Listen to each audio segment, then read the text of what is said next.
Hello friends, आप सबका इस सोशल मीडिया प्लेटफॉर्म पर बहुत बहुत स्वागत है।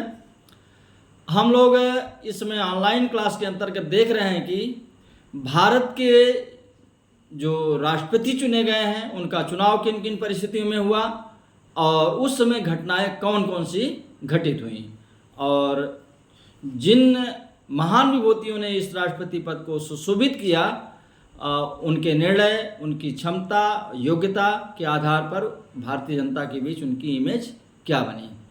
तो आज हम लोग देखते हैं कि जो भारतीय संविधान में भारतीय राष्ट्रपति का पद है वो क्यों महत्वपूर्ण है और उस पर बैठने वाला व्यक्ति कैसे उसका निर्धारण करता है कि उसकी जनता के बीच इमेज क्या बनेगी, उसकी छवि क्या बनेगी। देखिए, भारत में संसदीय शासन व्यवस्था है और संसदीय शासन व्यवस्था की ये विशेषता है कि यहाँ पर शासन के दो प्रधान होते हैं, एक नाम मात्र का होता है, एक वास्तविक होता है। नाम मात्र के रूप में यहाँ पर राष्ट्रपति को रखा गया है और वास्तविक के रूप में यहाँ पर प्रधानमंत्री को रखा गया है। उसका सीधा कारण है कि जो प्रधानमंत्री बनता है वो किसी न किसी पार्टी से रिलेटेड होता है और वो जनता के बीच चुनाव के समय जाता है। रिस्पॉन्सिबिलिटी सारी की सारी उसकी होती है, उसके पार्टी की होती है। राष्ट्रपति के लिए अप्रत्यक्ष चुनाव होता है, वो सीधे सीधे जनता के प्रति उत्तरदायी नहीं होता है। सारे काम राष्ट्रपति के नाम पर किए जाते हैं, संविधान की सारी शक्तियाँ उसके पास हैं, लेकिन जो वास्तव में व्यवहार में काम होता है वो मंत्री परिषद द्वारा होता है। प्रधानमंत्री के नेतृत्व में सारा काम होता है। और अगर अब एक प्रश्न उठता है कि जब सब कुछ प्रधानमंत्री और मंत्रिपरिषद को ही करना है तो भारत में एक ऐसा पद क्यों रखा गया है जिसका कि कोई विशेष काम ना हो। देखिए, भारत में लंबे समय तक राजतंत्रात्मक व्यवस्था रही। हम लोग ब्रिटेन के उपनिवेश रहे, वहाँ पर भी संवैधानिक राजतंत्र है, अब भी है। तो उसका कहीं ना कहीं प्रभाव हम लोगों के ऊपर था, भारतीय जनता के ऊपर था कि हम लोग ये चाहते थे कि एक ऐसी व्यवस्था बनी रहे जिससे कि जनता में एक संदेश जाता रहे कि हमारा एक राजा है या हमारा एक जो प्रधान है और उसका लोग सम्मान करते रहें। इस ढंग से देखिए तो भारत में जब 1950 में गणतंत्र की स्थापना होती है तो उसके बाद ही यहाँ पर तुरंत राष्ट्रपति पद भी क्या होता है, सामने आता है। डॉक्टर राजेंद्र प्रसाद जी पहले राष्ट्रपति बनते हैं, पहले अंतरिम बनते हैं, फिर चुनाव के माध्यम से वो 2 बार राष्ट्रपति बनते हैं। अब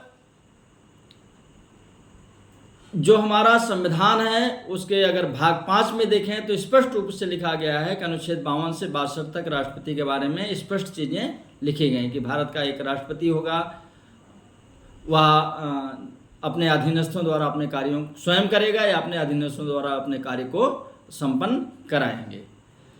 और एक जगह लिखा गया है कि जितने भी कार्य होंगे शासन संबंधी सभी राष्ट्रपति के नाम पर किए जाएंगे। तो ये चीज़ें हैं, लेकिन कोई भी ऐसा अनुच्छेद नहीं है जो कि राष्ट्रपति से अछूता हो, क्योंकि वो संवैधानिक प्रधान हैं। तो संविधान की जितने भी अनुसूचियां हैं, जितने भी अनुच्छेद हैं, सब उनसे रिलेटेड हैं। अब बात यह आती है कि जब नाम मात्र के प्रधान हैं तो अगर जनता के बीच चला जाए संदेश कि केवल नाम मात्र के हैं तो उनका सम्मान लोग क्यों करेंगे। तो मैं जहाँ तक एनालिसिस किया हूँ कि इस पद को सुशोभित करने वाला जो व्यक्ति होगा उसकी जो योग्यता क्षमता होगी, निर्णय लेने की जो उसकी क्षमता होगी, उसका व्यक्तित्व किस प्रकार का है, किस प्रकार का उस समय राजनीतिक माहौल है और उस माहौल में वो अपने आप को एडजस्ट कैसे कर रहे हैं, तो निश्चित रूप से क्या होगा, उनका जो अद्भुत व्यक्तित्व होगा वो जनता के बीच उनकी छवि को अच्छी बनाएगा। और अगर आप के अंदर वो निर्णय लेने की क्षमता नहीं है, किसी आप दबाव में काम कर रहे हैं, तो आपकी इमेज जनता के बीच नहीं बनेगी। शुरू में देखा जाए तो पंडित जवाहरलाल नेहरू और डॉक्टर राजेंद्र प्रसाद दोनों लोग एक साथ काम करना शुरू करते हैं, दोनों का ईगो भी टकराता है और कहीं से भी डॉक्टर आजिम साहब कमज़ोर नहीं पड़ते हैं, क्योंकि वो एकदम पैनी नज़र रखते हैं सरकार की सारी गतिविधियों पर। और उसी का नतीजा था कि दोनों के संबंध क्या हो गए थे, बहुत अच्छे नहीं रह गए थे। उसके बाद आगे हम देखें तो 1977 से 1980 के बीच की स्थिति पर हम नज़र डालते हैं। 1977 में क्या हो रहा है, लोकसभा चुनाव हो रहा है, कांग्रेस हार रही है, जनता पार्टी जीत करके आ रही है, और जो बहुत सारे नेता थे एक साथ जुटे थे, जनता पार्टी बनाई थी, उसमें नीलम संजीव रेड्डी जी भी थे, जो कि 1969 का चुनाव अधिकृत प्रत्याशी रहते हुए भी चुनाव हार चुके थे। तो एक बड़े नेता थे, कांग्रेस से अलग होकर के आए थे, उनके मन में भी इच्छा थी कि उन्हें इन बदली हुई परिस्थितियों में क्या किया जाए, जो 1969 में उनका अपमान हुआ था, उन्हें संसदीय दल का नेता ये चुन लिया जाए तो क्या होगा, उस अपमान का बदला ले लिया जाएगा। लेकिन ऐसा हुआ नहीं। मोरारजी देसाई संसदीय दल के नेता बनाए गए और वो देश के प्रधानमंत्री बन गए। तो नीलम संजीव रेड्डी जी निर्विरोध राष्ट्रपति तो बन गए, लेकिन मन में उनके एक कसक थी कि मैं प्रधानमंत्री नहीं बन पाया। लगभग 10-11 महीना मोरारजी देसाई प्रधानमंत्री रहे और बदली परिस्थितियों में उनको इस्तीफा देना पड़ गया। इस्तीफा देने के साथ ही उन्होंने रिक्वेस्ट किया नीलम संजीव रेड्डी जी से कि आप क्या करिए, लोकसभा को भंग कर दीजिए, और अब कोई भी सरकार बनाने की स्थिति में नहीं है। और अब यहीं पर नीलम संजीव रेड्डी ने अपने पावर का प्रयोग किया और उन्होंने मना कर दिया कि नहीं, लोकसभा को भंग नहीं किया जा सकता, अभी हमारे पास ऑप्शन है, मैं ऑप्शन चेक करूंगा। और कांग्रेस के समर्थन से चरण सिंह को भी उन्होंने क्या किया, शपथ दिलवा दी। एक देखिए एकदम यूनिक, कहीं कोई दबाव नहीं, एकदम जबरदस्त तरीके से उन्होंने निर्णय ले लिया। इसी बीच अगर हम देखें तो 74 में जो फखरुद्दीन अली अहमद जी राष्ट्रपति बनते हैं, उनके निर्णय बताते हैं कि वो दबाव से बाहर नहीं आ पाए और उनकी बहुत अच्छी इमेज भारतीय जनता के बीच नहीं बन पाई।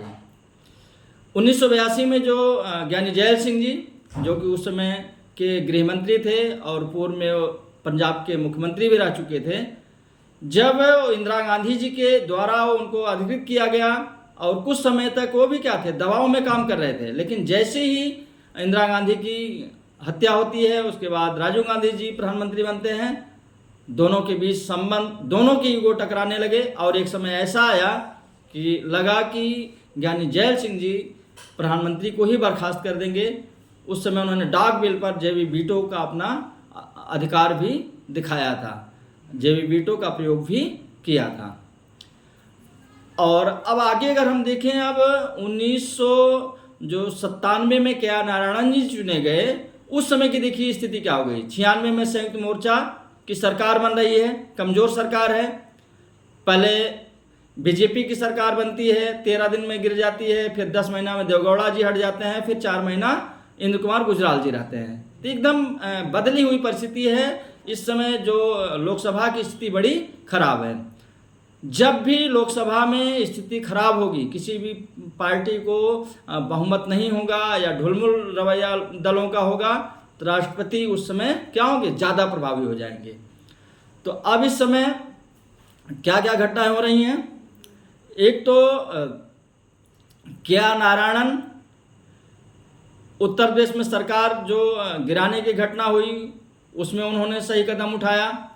और 1998 में उन्होंने अटल बिहारी वाजपेयी जी जो उसमें प्रधानमंत्री थे, राष्ट्रपति ने कहा कि आप विश्वास मत हासिल कीजिए, मुझे महसूस हो रहा है कि आपके पास विश्वास नहीं है, आपके पास पर्याप्त सदस्य संख्या नहीं है, बहुमत नहीं है, और आप अपना बहुमत सिद्ध कीजिए। आज की परिस्थिति में राष्ट्रपति ये नहीं कर सकता। और अटल बिहारी वाजपेयी जी को बहुमत सिद्ध करना पड़ा और वो एक वोट से उनकी सरकार चली गई। फिर 99 में चुनाव होता है। और इसी ढंग से देखिए एपीजे अब्दुल कलाम, जब वो राष्ट्रपति थे, उनके समय में भी कई ऐसे निर्णय आए कि जो सरकार थी, जो प्रधानमंत्री थे, उनकी मंत्रिपरिषद थी, कहीं ना कहीं वो आत्मसमर्पण करते हुए नज़र आ रहे थे। फिर उसके बाद यूपीए की सरकार आती है, प्रतिभा पाटिल जी राष्ट्रपति बनती हैं। कोई यूनिक निर्णय उनका सामने नहीं आता है। फिर 2012 में प्रणब मुखर्जी जी, जो कि पहले के वित्त मंत्री रहे थे, वो राष्ट्रपति बनते हैं। तो उन्होंने भी अपनी कार्यक्षमता, अपने निर्णय के बल पर अपना नाम रोशन किया, जनता के बीच एक बहुत अच्छी छवि बनाई। उसके बाद आप देख ही रहे हैं कि जो इस समय की सरकार है उसके पास 14 से 19 तक प्रचंड बहुमत था, 19 से 24 तक प्रचंड बहुमत था, और 24 के चुनाव में थोड़ी उसकी सीटें कम हुई। और इस समय ऐसी स्थिति नहीं कि राष्ट्रपति कुछ भी ऐसा कर लें कि सरकार को प्रभावित कर सकें।